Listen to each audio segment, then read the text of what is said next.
Hey City of Coquitlam, welcome to Science for Children. This is lesson 3. Our theme today is all about physical science. So we're going to be looking at some physical reactions of air, water, salt, all sorts of fun things like that. Here are the materials that you're going to need for today's experiments. For our first experiment, you're going to need scissors, tape, some string or yarn, a small paper cup. I have a few here because we're going to do a few different versions. A small toy. I have a little minifigure here. A plastic bag, empty and dry. And a plastic grocery bag. Again, empty and dry. So the reason why we're going to use both is we're going to test a few different versions of this particular experiment. For our next experiment, you're going to need a cup filled about halfway with water, 1 raw egg. Now don't worry, we don't have to worry about food waste. The egg is not going to be damaged in this experiment, so you can use the egg after. A lot of salt. And for our third experiment, we're going to need a clear plastic water bottle. We're going to end up cutting the end off as well, so scissors or a bread knife for this one.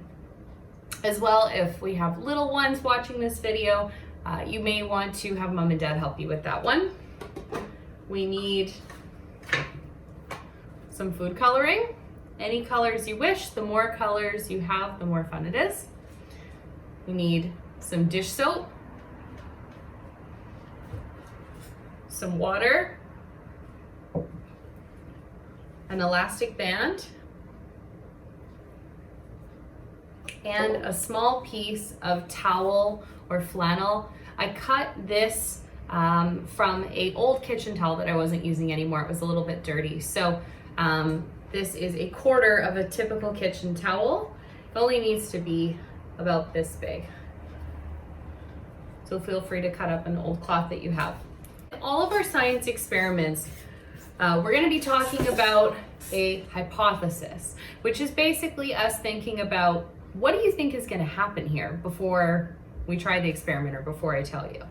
So our first experiment here, we're going to make different types of toy parachutes. This is a really fun experiment to do because you can use it over and over again, and you can try it from all sorts of different heights, levels, on windy days, all sorts of things like that. So the reason why we have 2 types of plastic is we're going to try this in a few different ways. I'm going to give you some options depending on what you have in your home right now. Let's start by making our parachute. We're going to start here with our clear plastic bag. So what we're going to do is, starting with our scissors, we're going to cut along the side here. Hopefully your scissors are sharper than mine.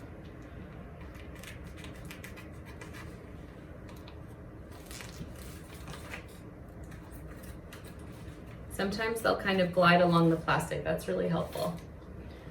Okay, so we still have a whole bag here though. So what we're gonna do is cut along each side so that we have 2 flat squares. So we can go right onto the seam. This part is much easier. So now we have one side open, 2 sides open. So now it should look like this. And we're gonna cut down this last seam in the middle. Try and cut as straight of a line as you can, but it's okay if it's a tiny bit off. So you should end up with 2 sheets that look like this in a square. So this one, we're gonna keep in the square shape. So what we're gonna do is we're gonna take the tape, about this much, and we're gonna put it over the corner. So 1, 2. Now the reason we do this is we're reinforcing the corner a little bit to make it a little bit stronger, just in case we're using maybe a little bit heavier toy. We don't want our parachute to rip. So we're gonna do this for all 4 corners. 3, 4. Now all of our corners here are reinforced. All right, so this next part here, if you have a single hole punch at your house, that's the best thing that you can use, but unfortunately I don't have that with me. So what I'm gonna do is very carefully use one edge of the scissors. So if you're 5 and under, you might wanna get mom and dad to help you with this part because it's a little bit tricky. So make sure your finger is not directly behind where the scissor is gonna go. You're just gonna pull the plastic and let the scissor make a small cut. We're gonna do that in all 4 corners. Try and do it over top of the tape so that it's a little bit extra reinforced. There's 2, 3, and 4. Perfect. So now it should look like this. We've got tape in each of our 4 corners, and we have a hole in each 4 corner as well. Now we're gonna take our string, and it's important to make sure that each length of our string is the same. If you have a ruler, you can measure this specifically, but I don't have one with me right now, so I'm just gonna guess. And I'm gonna guess about 12 inches. So about this far. Doesn't really matter how long you make it, if it's a little less or a little more, but what does matter is that they're all the same. So now I'm gonna take the one that I already cut. I'm gonna match it up with the roll. I'm gonna line them up so that I can cut it the same.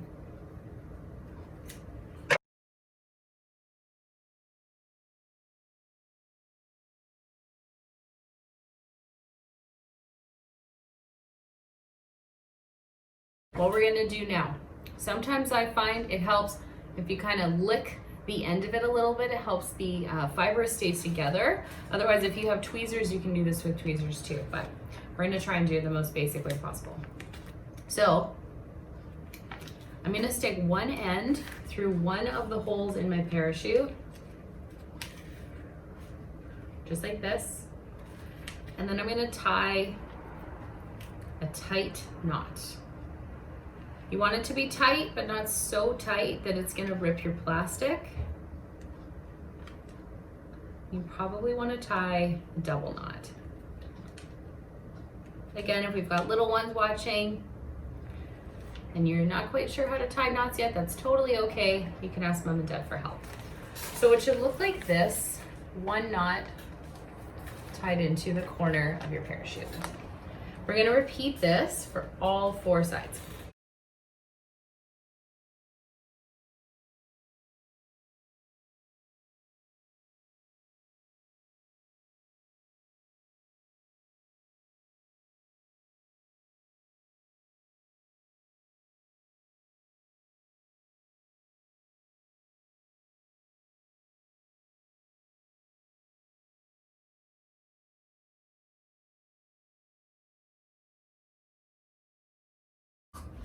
Now we're gonna get our parachute cup, which is where our toy is gonna sit.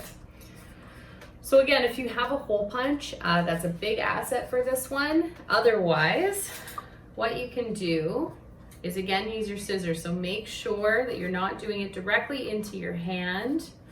And what I suggest is you start, most of these cups will have a seam. So I suggest you start on the seam or close to it as kind of a marker. Then you're gonna go directly across.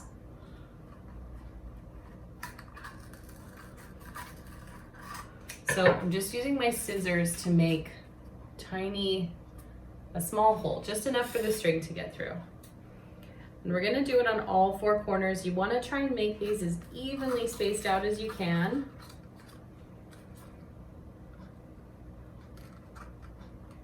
If you want to be extra precise, you can actually measure, but we're not gonna bother with that today. So now we're gonna take one end of our parachute and we're gonna tie it to our bottom piece.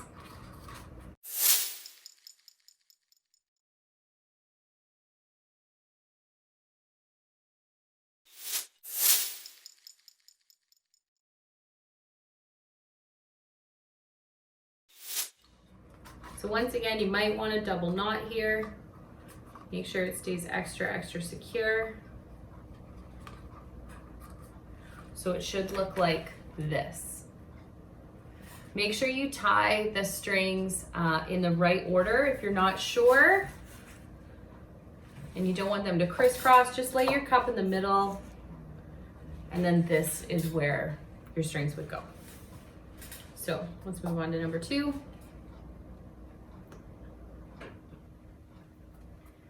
Remember, depending on what type of string you're using, if it's quite fibrous, really, really helps to lick it and kind of pull it into a point. Good, so we got it through. We're gonna double knot. So with 2, it should look like this. Okay, let's move on. We're gonna do number 3 now. Good. So now with 3, it looks like this. And let's move on to number 4.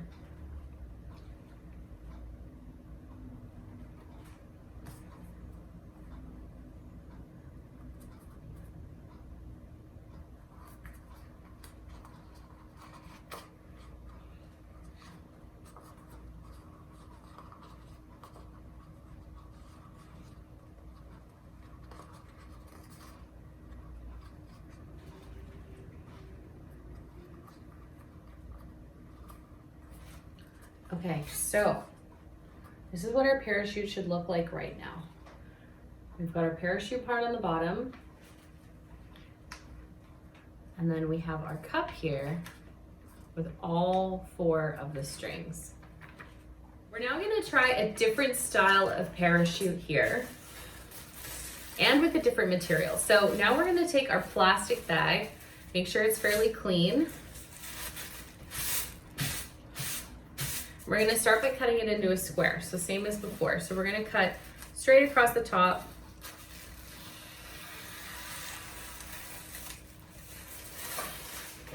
And across the bottom.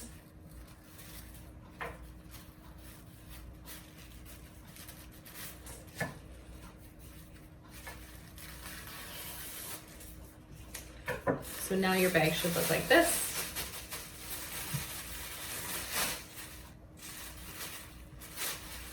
And we're gonna cut it in half. So we'll start with one side. So now it looks like this. So now what we're gonna do is we're gonna take one corner, because we wanna make this as square shaped as we can, because we're actually gonna be measuring something out of it. So we wanna take one corner, and you want to fold it along the side to the other one. So I'll hold it up here so we can see. So we're going to take one corner and you're going to fold it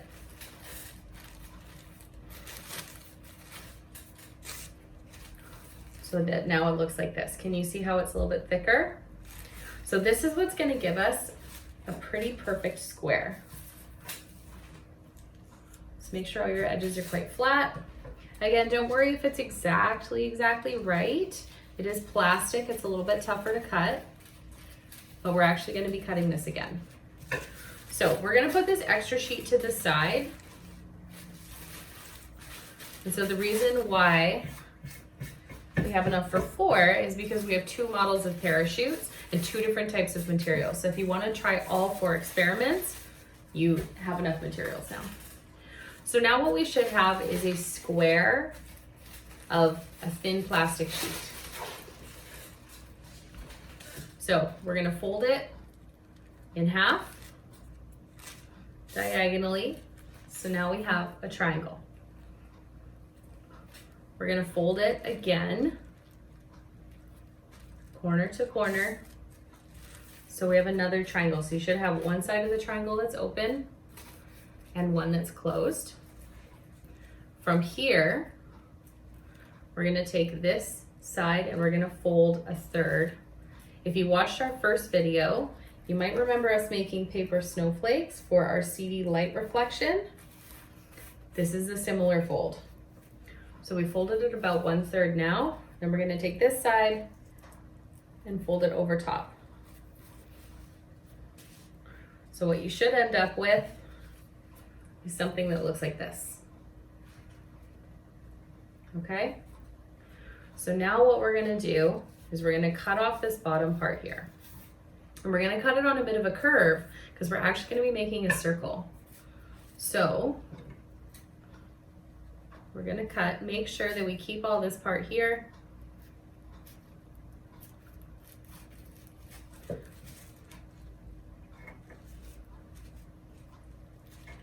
I'm gonna cut it and then hold it up because I need to keep the plastic quite secure.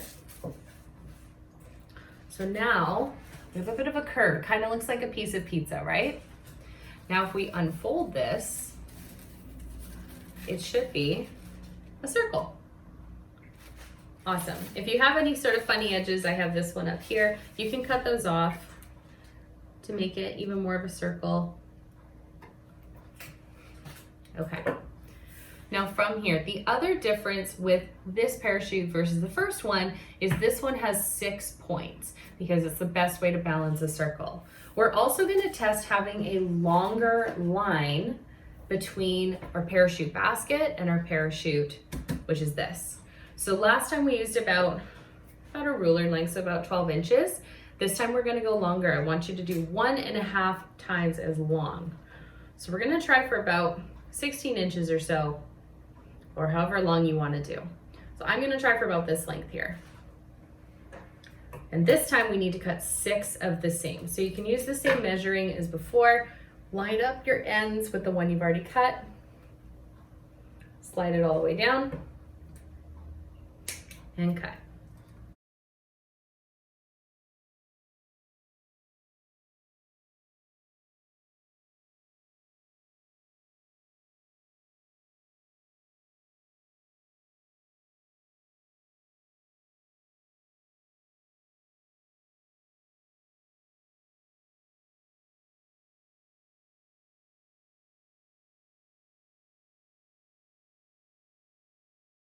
We're gonna do the same method that we had before, which is taping where we're gonna punch the hole to make sure it's a little bit extra secure. But the difference with this one is it's gonna be into 6 pieces, more like a pizza.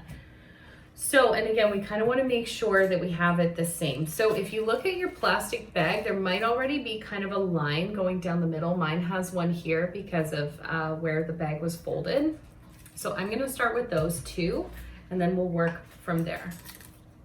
Again, if you have a ruler on you and you want to be really, really precise, you can absolutely use that. The tape is especially important for this type of parachute because this plastic is much thinner than the other kind. So I'm putting the tape so it's about halfway across. So I have a piece of tape up top and the bottom. So now we need to make sure that we're dividing this into 6 nice and easily. So I'm going to use this string to help me eyeball it. This is a good way to do it before you cut, because then you can see if you have any pieces that are much bigger than others. So this is what I use to mark if you don't have a ruler here. So I'm just going to put tape where the strings are to mark it.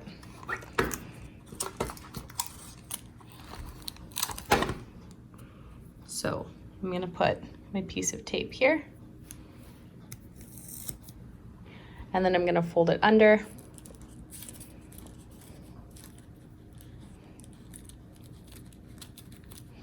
Like so.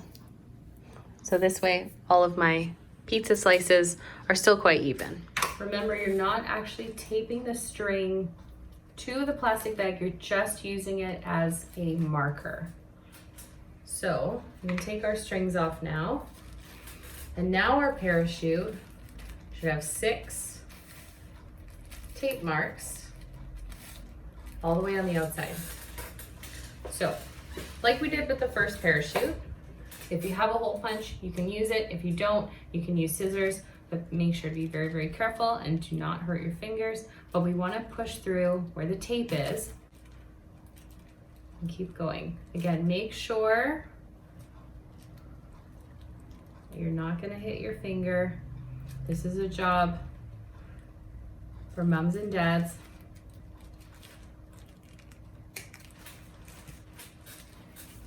You can also try with this one, just snipping a hole, just a small one. Make sure though that it's not gonna go all the way to the top or else it's gonna rip.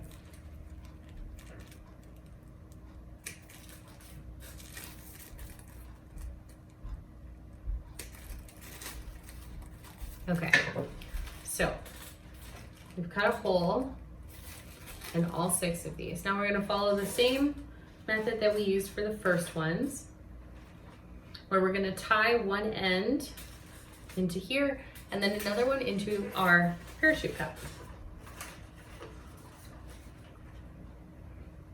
So parachute cup, we do need to do the same thing. Hole punch if you have it. If not, we're gonna make 6 hopefully evenly spaced holes.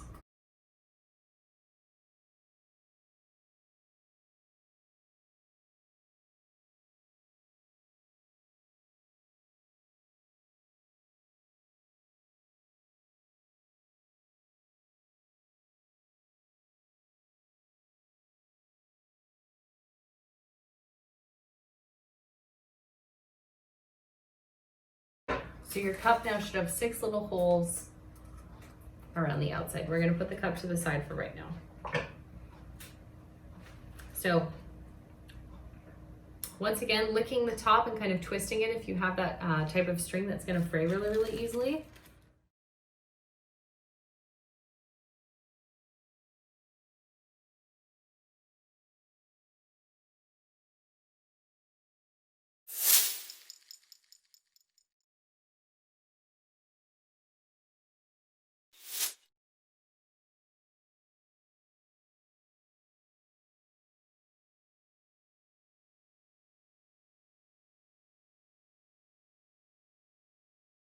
Okay, so we finished our second parachute. One mistake that I made that hopefully you don't make as well is when I was tying my cup and I was putting it in the middle, I should have had it upside down because that's the way that it's going to be. So when I lift it up this way, they're all in the right order, but obviously it's gonna fall the other way. So if you look at mine, I have a couple strands that are a little bit twisted. All right, so we moved outside to test our 2 parachutes. We've got this drop right here. This is a lot better than doing it in your home. So we're gonna start with our plastic bag parachute, which is this one. We used our clear plastic freezer bag. And this one is in our square shape. We have our little minifigure inside. We're gonna see how this one compares to our round parachute with our different material. Are you ready? Let's give it a try.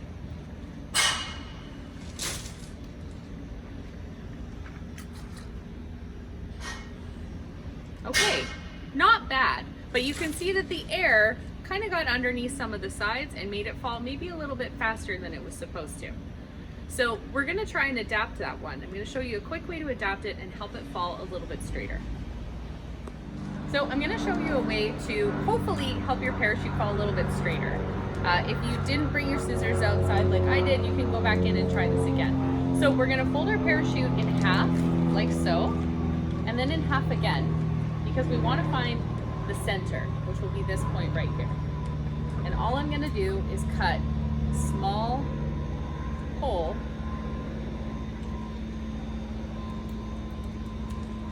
in the middle. So now, if you can see, your parachute should have a tiny hole in the center.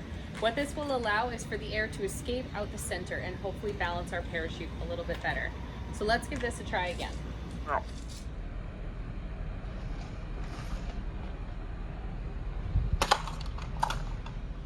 That one fell quite a bit straighter this time. The wind's working against us today because it's going in this direction, but you can see that that one fell straight the whole way and the parachute top stayed open almost the whole time. So let's move on to trying our other parachute. This is our one that we did with a plastic bag. So this is a lighter material. This one's also a different shape. This one's round and it has 6 strings on it. We've got our minifigure inside and we're gonna see if this parachute works any better than the other ones. Ready?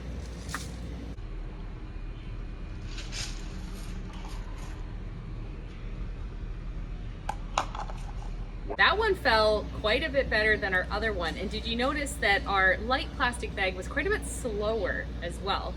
Do you think that was due to the material or due to the shape? Maybe both.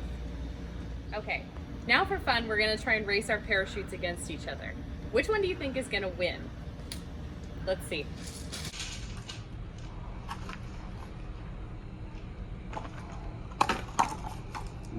Pretty close. It was almost a tie. Our heavier plastic bag for our freezer bag material was a tiny bit faster, but both of them fell quite straight. It seems that cutting that hole in the center really had a big impact on helping them fall straight to the ground, even if there's a little bit of wind. Okay, so now that we've flown both of our parachutes, which one went faster? Did they go straight? Was it windy on the day that you did it that affects how it fell? We're gonna talk about the reason why the toy parachute works and why it goes slower. So if we were to just drop our toy regularly, it would fall at the speed that gravity will let it. When you put the toy in the basket and you have this plastic sheet here, the weight of the toy in the basket pulls down on the strings like so, and it actually opens up our parachute area, because right now it's a little bit flat. But if we were to throw and release it, that's what causes it to open. So the plastic bag creates air resistance, which is gonna slow the toy down. The more air resistance that you're using, the slower that your toy will drop, which you may have found with your circular one, because it was pulling from evenly from all six sides compared to this one. They were also very different types of plastic, so interesting to try both of them. The next experiment that we're gonna try is called the floating and sinking egg. So for this one, as a reminder, you need a glass of water that's about half full, 1 raw egg unbroken, and quite a bit of salt. I also grabbed a spoon, so it's a little bit easier to measure if you want, depends on what container your salt is in. So what we're wondering about this particular experiment, remembering that our theme today is physical science, is what do you think is going to happen first off when we put the egg into this cup of water? This is just a plain cup of tap water. Do you think the egg is going to float, or do you think it's going to sink? Let's find out. So gently place your egg. I'm actually going to use my spoon. Place your egg into your water. Is it going to float or sink? It sinks pretty easily. We can all see that the egg is on the bottom. It's pretty secure there. So let's fish that egg out. And we're just going to place it to the side for now. So now what we're going to do to change the experiment is we're going to add salt to this, to the water mixture. And our second hypothesis is, do you think that's going to change anything? Do you think it's going to change how it affects the egg? Let's find out. So as a reminder, you do need quite a bit of salt for this particular experiment. So I'm using this big box and it has this nice pour spout here. So I'm going to start off about that much. It's important that you dissolve your salt first. So not too much at a time. We're going to use the spoon to stir it around.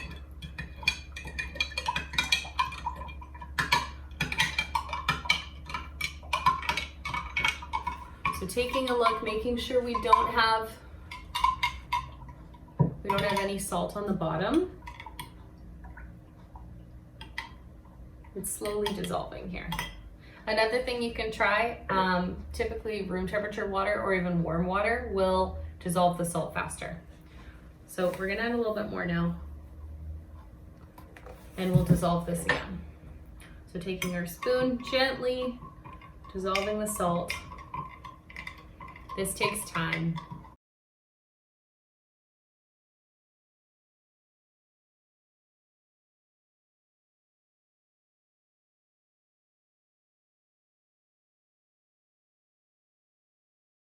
We can kind of see that our water's changed color here as well. I do not recommend drinking this. It's not going to taste good at all. But notice as the salt dissolves, the water is getting a little bit clearer.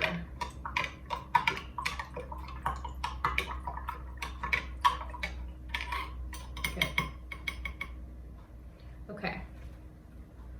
So let's try our egg again. Now that we've added in a fair bit of salt, what do you think is going to happen? Do you think it's going to sink again? Let's figure it out.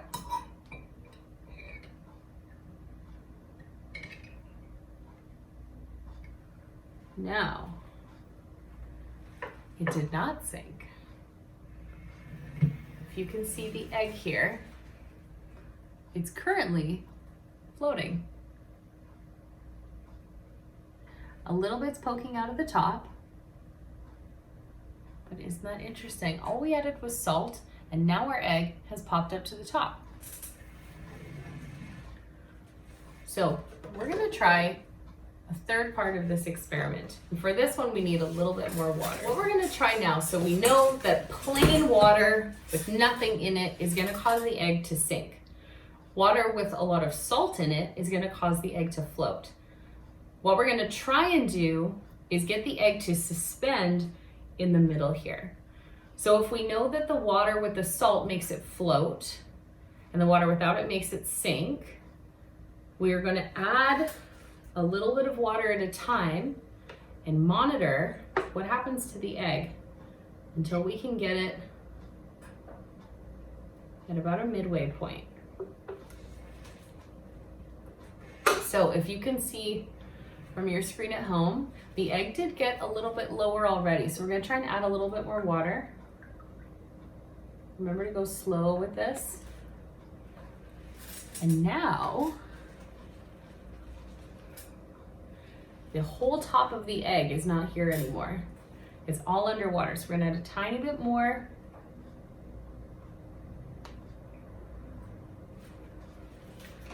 And now you should be able to see this at home.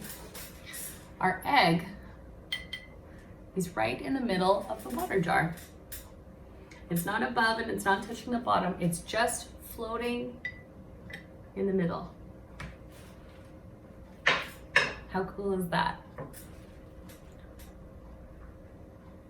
So this egg will stay suspended here until we either add more salt, in which case it will rise, or until we add more water, in which case it will sink. But for now, it's perfectly suspended in the middle. So let's talk about the science behind why this happens. So this floating and sinking egg experiment is an experiment in density. And density, in a really simple term, is how many molecules something has per square inch. So in the same size, how many molecules have they crammed in there? If there's a lot of molecules in there, that means that it's denser, which typically means that it's heavier. If there's less molecules in there, it's less dense, which usually means it's lighter. So an egg is denser than water, which is why it sank to the bottom. Things that are heavier are gonna sink below. So plain water is less dense than an egg. However, when we add the salt to the water, what happens there is that salt increases the density of water. It makes it thicker, like the ocean, to the point where the salt water is more dense than the egg, which is what caused our egg to float up to the top. Then, of course, by adding the water back in, we found that sweet spot where the density of the egg and the density of our salt water is the same, which is why our egg is still currently floating in the middle of our water right now. So think about this. Have you ever floated on your back or even swam in, say, a pool, a lake, or an ocean? If you think about yourself in the ocean specifically, thinking about if you're floating on your back is a good example. You probably found that floating on your back in the ocean was a lot easier and more of your body was above the water. Now, humans are lighter than water, so we're less dense, But salt water is so dense, it tends to push us up even higher. So floating on your back in a pool or a lake is probably going to be a little bit harder. And then floating in the ocean, you're finding your body's going to be lifted up. You feel a lot lighter in the ocean. So that is our experiment on density. This egg is perfectly fine. You can just rinse it off to get the salt texture off of it, and it can go right back in your fridge. You do not need to waste this egg. For our third and final experiment, this is another great outdoor experiment. We're going to be making bubble snakes. So the materials that you're going to need for this one are a very small amount of water, a plastic water bottle that's going to be cut. So either scissors, or if you have a grown-up with you, a bread knife actually works really well, but always be very, very, very careful when you're working with knives. This is definitely a job for a grown-up. We need some dish soap, that small piece of towel. This is again an old kitchen towel, and some food coloring. Doesn't matter what colors you have, but the more colors, possibly the cooler it's gonna look for you. So what we're gonna start off with is we're gonna pour the very small amount of water that we have in here into our dish. A shallow dish with some edges works really well, but I only have a bowl with me right here. So we really do not need a lot of water. Now into the water, about 50-50 mixture, so about half water, half dish soap. We're gonna pour in our dish soap. And then we're gonna give it a little bit of a stir. Mix it up. And this is what's gonna create our bubble mixture.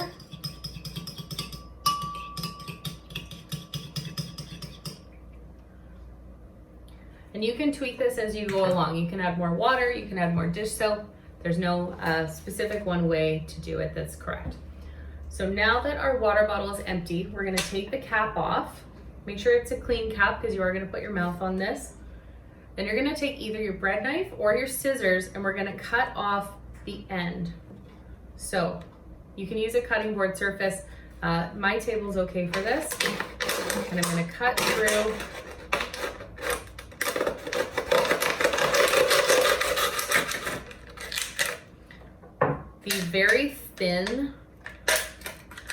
the very thin water bottles work really well for this one. You can see how easy that was to cut.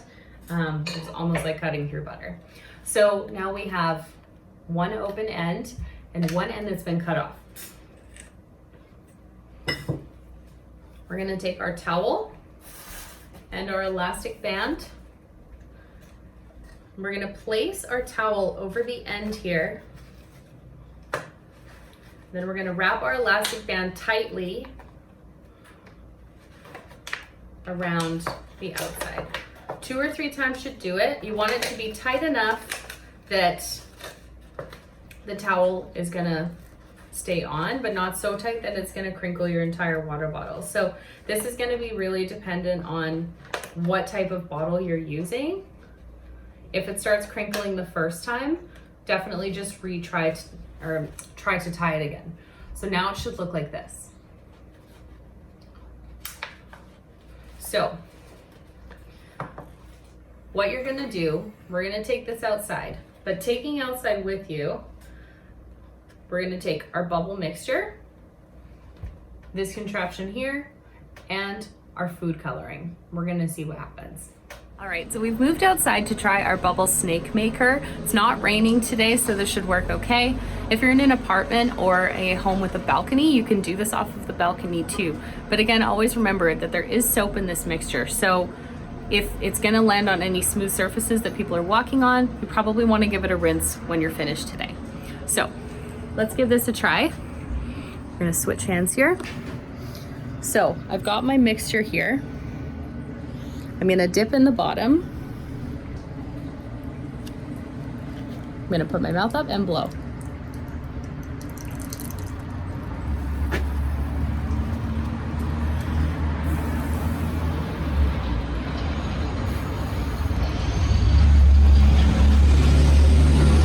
Look how long our snake is.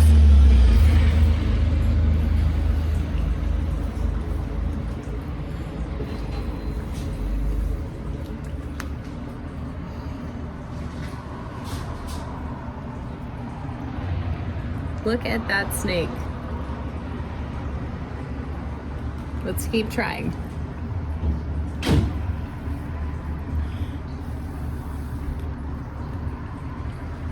Look how long that is now. Very cool. So you can break it off at any time. Now we're gonna try adding in a little bit of food coloring and see what's gonna do to it. What we're gonna do now is try and add some food coloring and see if that's gonna change our bubbles. We tried it the first time and our bubbles came out a beautiful crystal clear white, but let's see what happens now. So I have my little bubble maker here. I'm gonna try and put it a little bit more upright. And we're gonna put in some drops of food coloring. You wanna put these right on the end here. So let's try. This will work a bit better. This is much easier if you have two hands. So we're gonna put a few drops here. Oh, it's not open yet. Let's do the green.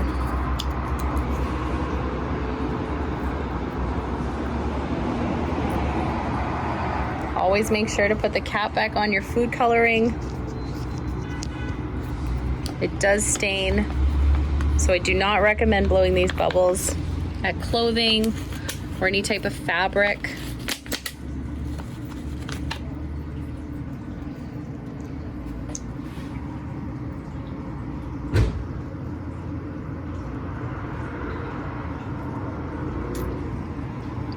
I think the blue is gonna show up the darkest. So we're gonna put in more of the blue. And then last, we're gonna put in some yellow.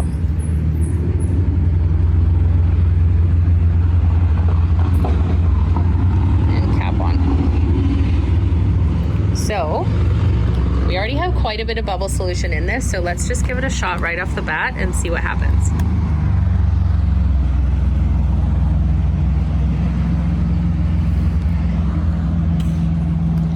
Can you see all the different colors? That's amazing. Let's keep going. Oh, there it goes.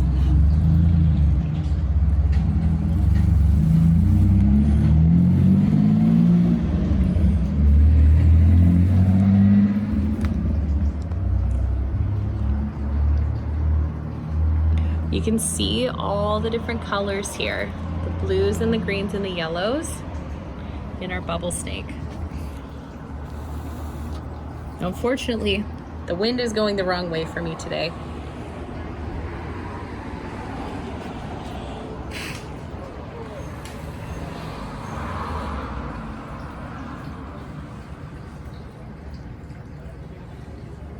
Another method you can try is either putting food coloring directly into your mixture here or separating your mixture into several different containers and trying that. So we're gonna try dyeing just this one with some red. So we'll take our bottle, we're gonna mix it in, just like so. It's very dark. Let's see what happens.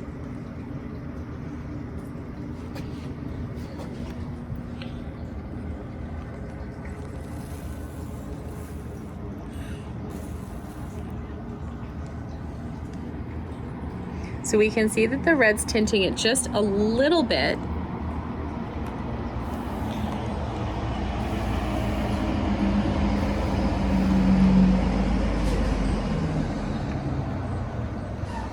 But not as much as actually putting the food coloring directly onto the bottom.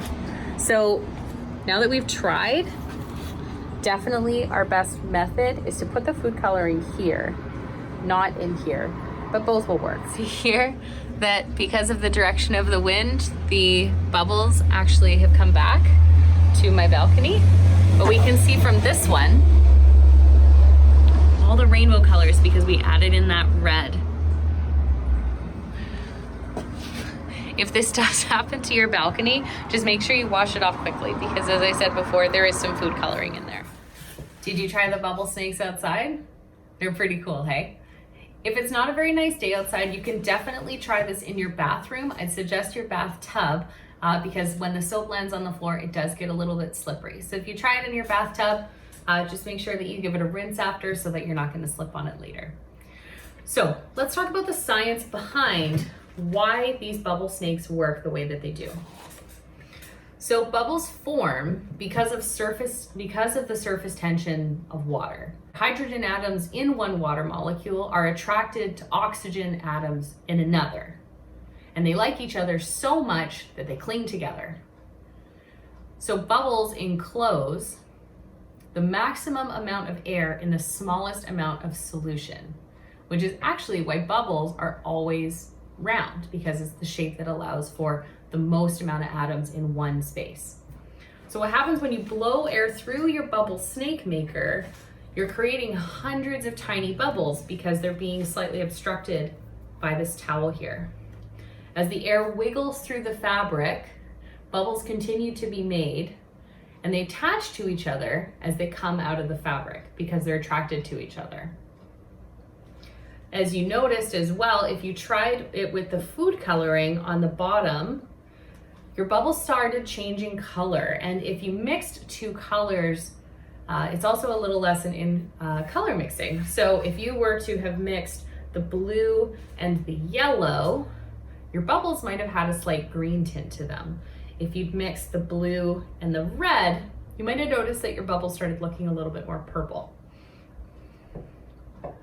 Pretty cool, hey? That is a really fun experiment. It's a great one to do in the summer as well. This is an experiment that's great for people of all ages, young and old. One important thing to remember, especially if you are helping a younger child with this one, make sure that they only know to blow and do not suck in, because you're gonna suck in some bubbles and it's not gonna taste very good. That brings us to the end of Science for Children today. We hope that you had fun and learned a lot about some really cool physical science experiments. We learned a lot about how air, water, salt, soap, all sorts of things interact with each other to create these really cool physical reactions with things that you probably have already had in your house. So until next time, thank you so much for joining us. Remember to look around because science is all around you. Bye.